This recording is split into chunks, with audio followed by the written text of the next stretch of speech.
ყველა ხვალინდელი დღე, ანუ All Tomorrows-ი, ცნობილი სამეცნიერო ფანტასტიკაა და კოსმოსში გაფანტული კაცობრიობის უცნაურ ამბავზე გვიყვება. ყველა ხვალინდელი დღე, მარსისკენ. დედამიწაზე 1000-წლოვანი მზადების შემდეგ კაცობრიობის საყურადღებო მიღწევები მათი პოლიტიკური გაერთიანებითა და მარსის თანდათანობითი კოლონიზებით დაიწყო. პლანეტის კოლონიზებისთვის საჭირო ტექნოლოგია უკვე არსებობდა, მაგრამ პოლიტიკურმა უთანხმოებებმა, ცვალებადმა დღის წესრიგმა და მიჩვეულ გლობუსზე ბატონობის კომფორტულმა ინერციამ ეს ნაბიჯი მოსალოდნელზე მეტი ხნით გადაავადა. ბოლოს, როდესაც რისკები მეტისმეტად აშკარა გახდა, როდესაც დედამიწა საუტანელ ტვირთად დააწვა ინდუსტრიალიზებული 12 მილიარდი ადამიანი, კაცობრიობა გამოფხიზლდა და ამ რთულ ამოცანას შეეჭიდა. ადამიანებს მარსამდე მიღწევა და იქ დასახლება სწრაფ შედარებით მარტივ საქმედ წარმოედგინათ. შიგ-და-შიგ სირთულეები იქნებოდა, თუმცა მოკლე ხანში მოაგვარებდნენ. საქმე საქმეზე რომ მიდგა მიხვდნენ, რეალობა სულ სხვაგვარი იყო. ნაბიჯ მიყოლა მოუწიათ. გენეტიკურად შეცვლილი მიკრობებით ატმოსფეროს დაბომბვამ თანდათან სუნთქვადი ატმოსფერო შექმნა. ამ ციკლს საუკუნეები დასჭირდა, შემდეგ რამდენიმე კომეტას კურსი შეუცვალეს და ჩამოაგდეს, რათა ზღვები, ოკეანეები, წყალი წარმოქმნილიყო. როდესაც გრძელი ლოდინი დასრულდა, დედამიწის აქა-იქ შემორჩენილი ფლორისა და ფაუნის ნაშთები გადმოასახლეს, მათი შეცვლილი და მარსისთვის მორგებული ვერსიები. როდესაც ყველაფერი გამზადდა, თავიანთი გადატვირთული პლანეტიდან ადამიანებიც ჩამოვიდნენ, თერმობირთულ რაკეტებიანი და ატმოსფერულ პლანერებიანი ცალიგზისთვის განკუთვნილი ხომალდებით. ხომალდები მძინარე კოლონისტებით დახუნძული იყო, რომელთაც ახალი დასაწყისი ესიზმრებოდათ.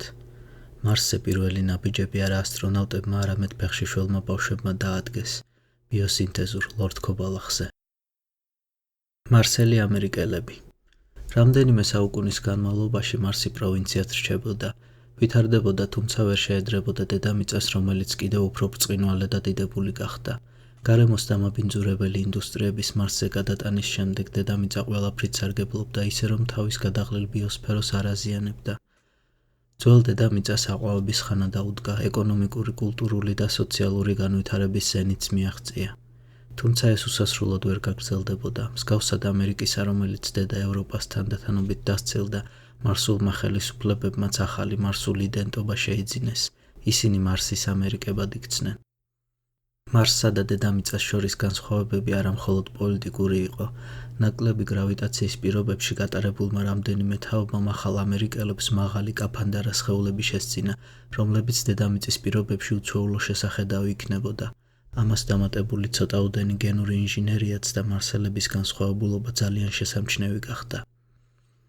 გარკვეული დროის განმავლობაში პლანეტათა ჩუმგან ხეთქილებას განვითარების გეზი არ მისცემია და ძალთა სასწორი სპინები ადგილზე რჩებოდა, მაგრამ ტერასა და მარსის დაპირისპირება ასევე ვერ გაგრძელდებოდა. ამ უწურავი რესურსებისა და ენერგიული მოსახლეობის მქონე მარსი უნდა დაწინაურებულიყო. სამოქალაქო ომი. სათავეში მარსის მოქცევა ორი გზით იყო მოსალოდნელი, თანდათანობითი ეკონომიკური უპირატესობით ან მოკლე, მაგრამ მტკივნეული კონფლიქტით. თითქმის 200 წლის განმავლობაში პირველი მეთოდი მოქმედებდა, მაგრამ მისი ნელი განვითარება მაინც გამანადგურებელი შედეგით დასრულდა. მარსული კულტურა თითქმის დაარსების დღიდანვე იყო გაჟღენთილი აჯანყების სულისკვეთებით. ამას იმეორებდა მათი სიმღერები, ფილმები და ყოველდღიური გამოცემები, ვიდრე ყველა მარსელს ღრმად არ გაუჯდა გონებაში. დედამიწა ძველი გაქვავებული საცხოვრისი იყო, რომელიც კაცობრიობას წინსვლის საშუალებას არ აძლევდა, ხოლო მარსი სიახლეს წარმოადგენდა, მოძრაობას, მოქმედებას და განვითარებას. მარსი მომავალი იყო. ამ იდეოლოგიამ ბოლოს პარანოიდულ რევოლუციურ მწვერვალს მიაღწია.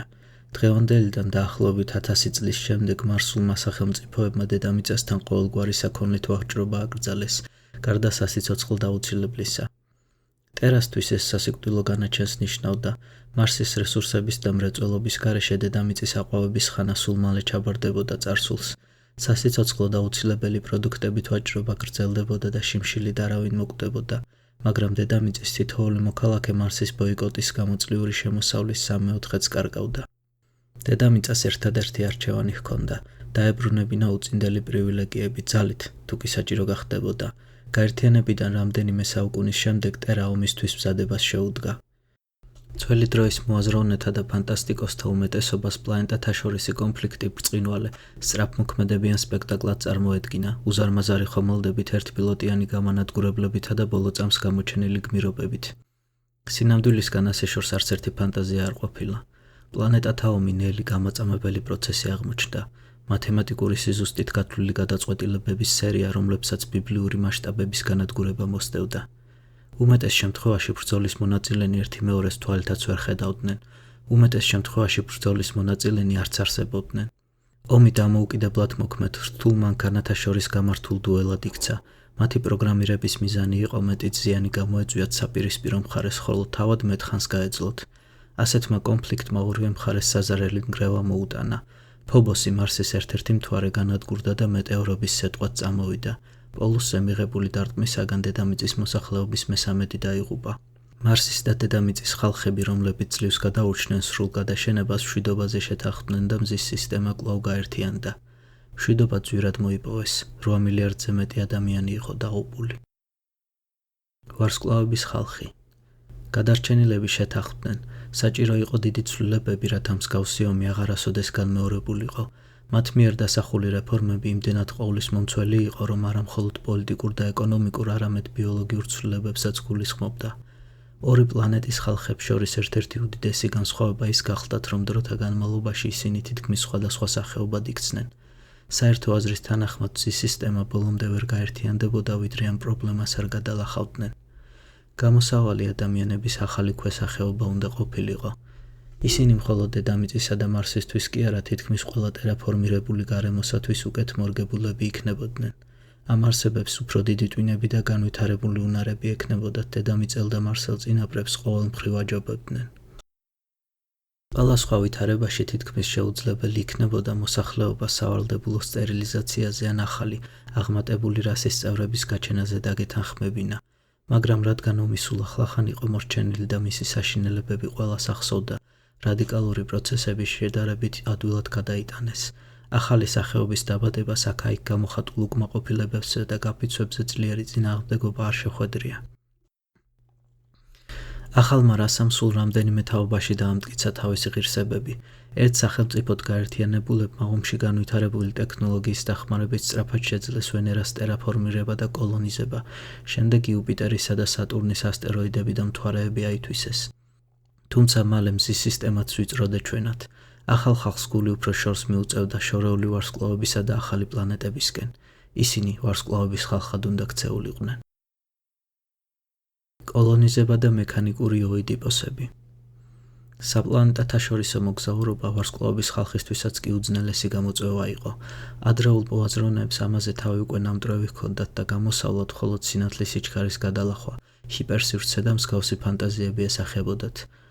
მარტივად რომ ვთქვათ, დიდი რაოდენობის ხალხისა და მათი აღჭურვილობის თუნდაც უახლოეს ვარსკვლავამდე გადაყვანა შეუძლებელი იყო. კოლონიზება ამ გზით ვერ მოხერხდებოდა. არსებული ტექნოლოგია სინათლის სიჩქარის რამდენიმე პროცენტამდე თუ აღწევდა, ასეთ მოგზაურობას ეპოქები დასჭირდებოდა. უზარმაზარი თაობათა ხომალდები დაპროექტდა და აიგო კიდეც, მაგრამ სულ რამდენიმე თაობაში ყოველი მათგანი ტექნიკურ პრობლემებს ან ანარქიას ემსხვერპლა. ბოლოს იპოვეს გამოსავალი, ჯერ პლანეტაზე უნდა მისულიყვნენ, ხოლო კოლონისტები შემდეგ შეექმნათ. ამ მიზნით ავტომატური, პატარა და სწრაფი ხომალდები გაგზავნეს ვარსკვლავებისკენ. მათი მგზავრები მოაზროვნე მანქანები იყვნენ, რომელსაც გამრავლება და ჩასვლის ადგილის ტერაფორმირება ჰქონდათ დავალებული. შემდეგ კი ხომალდზე არსებული გენეტიკური მასალისაგან კოლონისტები უნდა აეწყოთ. ამ მცდელობებს უცნაური პრობლემა გამოუჩნდა. აწყობილი ადამიანების პირველ თაობას ზოგჯერ თავისი შექმნელი მანქანები უყვარდებოდა. ეს ადამიანები ერთი მეორისადმი ყურადღებას არ იჩენდნენ და იდენტობის კრიზისის გამო იღუპებოდნენ. ტექნოლოგიური ოიდიპოსის კომპლექსი იშვიათი მოვლენა არ ყოფილა.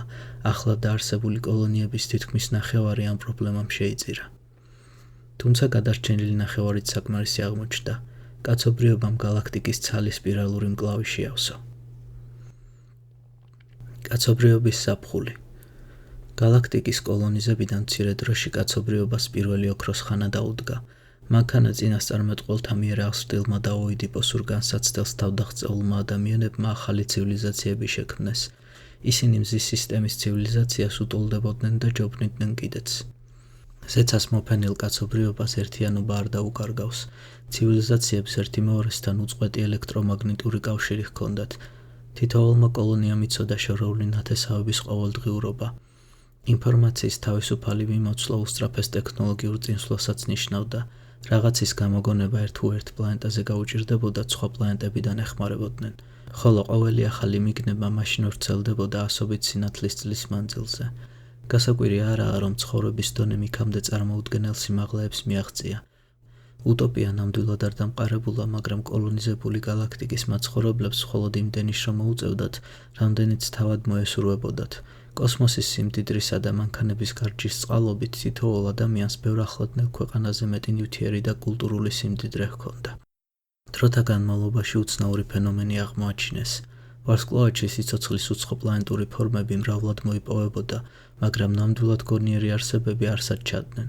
ზოგი ამას გონების იშვიათობით ხსნიდა, ხოლო სხვებმა ღვთიური გავლენა დაინახეს და რელიგიები გააცოცხლეს.